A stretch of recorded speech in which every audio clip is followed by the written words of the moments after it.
This is the Anker portable power station SOLIX C300. It's small enough to tuck by a camp chair or under a desk at 646 by 634 by 9.45 inches. And while the spec sheet says about 10 pounds, the balanced handle makes it feel easier to move than the number suggests. The shell feels solid, the seams are tight, and the display is bright and easy to read. I like how clean the front face looks with the ports and screen clustered together, though I do wish the ports had protective caps, because dust and grit are a thing when you travel.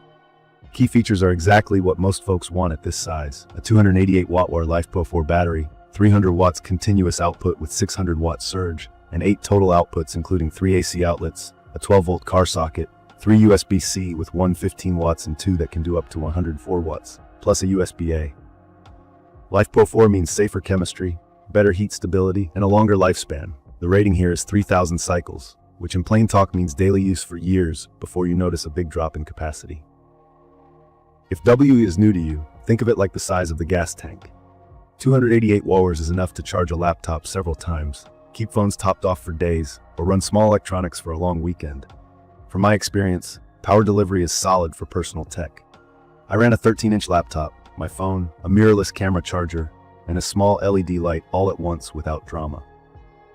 The screen tells you real-time input and output watts and an estimate of time remaining, which helps you plan whether you're good for the night or need to top off. For context, 300-watt continuous covers laptops, tablets, drones, battery packs, small projectors, and camp lights.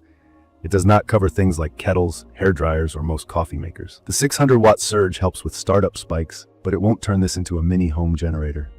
In my opinion, that's fine, because this class is about mobility and quiet, steady power for electronics. Charging options are flexible. Using the included AC cable, I consistently saw fast wall charging.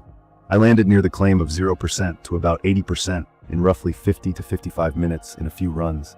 Then it tapers for battery health as it approaches full.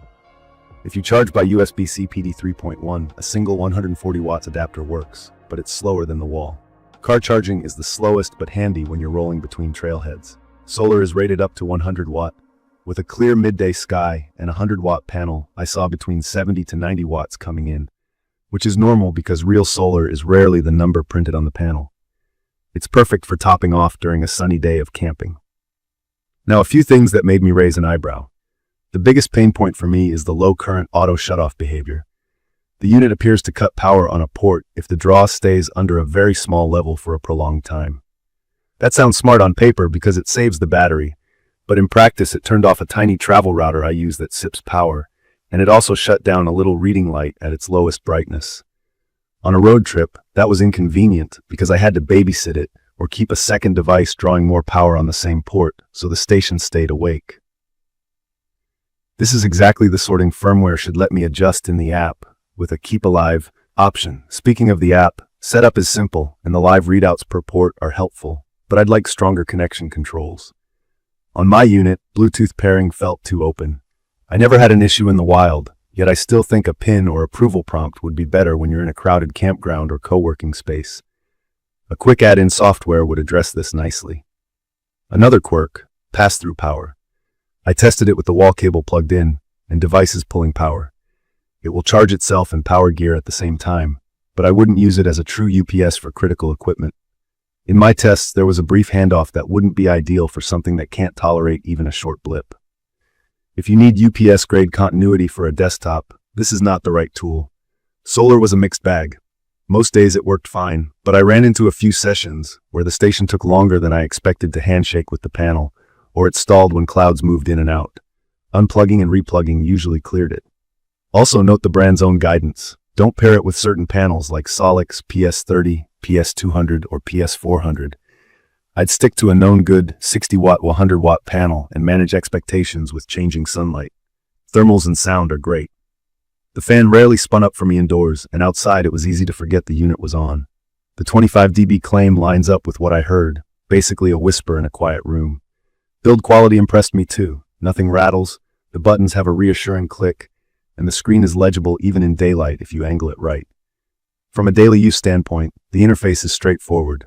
Tap to enable AC, tap to enable DC, watch the icons light up, and read the runtime estimate. If you're new to this stuff, watts are how fast energy is used. If a laptop draws 60 watts, and the screen says you've got 180 watts of output going to different devices. You can roughly divide the battery size by that draw to estimate hours remaining. The station does the math for you in real time, which I relied on more than I expected. I did notice one operational nit. When input power is attached, I couldn't always power the station down to reset a stuck port without unplugging first. It's a minor hassle, but still a hassle. A firmware tweak could let me force a restart without pulling the cable. It's perfect for car campers, photographers on location, students who want a quiet, portable AC source in the library, and anyone building a compact emergency kit for phones, small routers, and a laptop.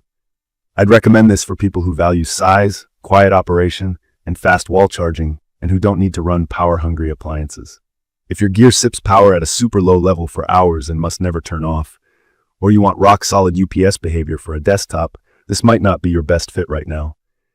In my opinion, the C300 nails the fundamentals of portability and everyday charging and gives you modern USB-C power that many older stations still lack. The hardware is strong for the price and size, backed by Life PO4 longevity and a 5-year warranty, and the experience is mostly smooth. I just want the firmware to be as polished as the shell. Let me adjust the low draw timeout, make pass-through behavior clearer, and add stronger Bluetooth authorization.